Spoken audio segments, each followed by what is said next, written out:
Anakkampoyil Kalladi Meppadi തുരങ്കപാതയുടെ tender തുറന്നു. പാതയുടെ നിർമ്മാണം 2 ഘട്ടങ്ങളിലായാണ് നടക്കുക. തുരങ്കപാതയുടെ നിർമ്മാണത്തിനായി ഫേസ് 1-ൽ 5 കമ്പനികളും ഫേസ് 2-ൽ 8 കമ്പനികളുമാണ് പങ്കെടുത്തത്. ഫേസ് 1-ൽ പാലവും അപ്രോച്ച് റോഡും, ഫേസ് 2-ൽ തുരങ്കപാത നിർമ്മാണവുമാണ് ഉൾപ്പെടുത്തിയത്. സാങ്കേതിക പരിശോധനകൾക്ക് ശേഷമേ കരാർ ലഭിച്ചതുമായി ബന്ധപ്പെട്ട കാര്യങ്ങൾ വ്യക്തമാകൂ. തുടർന്നുള്ള ദിവസങ്ങളിൽ നടപടികൾ പൂർത്തിയാക്കുമെന്ന് Konkan railway corporation PRO Arun പറഞ്ഞു. ഓൺലൈൻ വഴിയാണ് കമ്പനികൾ ടെൻഡർ സമർപ്പിച്ചത്. തുരങ്കപാത നിർമ്മാണത്തിനായി 2 പാക്കേജുകളായുള്ള ടെൻഡറുകളാണ് നൽകിയത്. സമീപ റോഡും 2 പാലങ്ങളും ഉൾപ്പെടുന്ന ഒരു പാക്കേജും, ഇരട്ട തുരങ്കപാത മാത്രമായി മറ്റൊന്നും.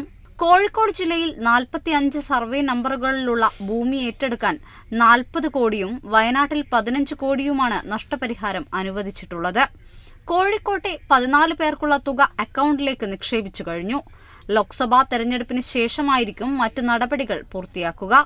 വയനാട്ടിലെ ഭൂ ഉടമകളുമായുള്ള ചർച്ചയും നഷ്ടപരിഹാര പാക്കേജ് തീരുമാനവും പൂർത്തിയായി കഴിഞ്ഞു. തഹസിൽദാർ തെരഞ്ഞെടുപ്പ് ചുമതലയ്ക്ക് നിയോഗിക്കപ്പെട്ടതോടെ 26-ന് ശേഷം നടപടികൾ പുനരാരംഭിക്കും. കോഴിക്കോട് ജില്ലയിലെ 4 ഭൂ ഉടമകൾ ഇതിനിടെ കോടതിയെ സമീപിച്ചിരുന്നു.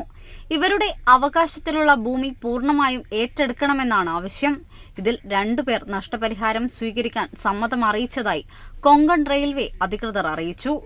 Kerala vision news, Kozhikode.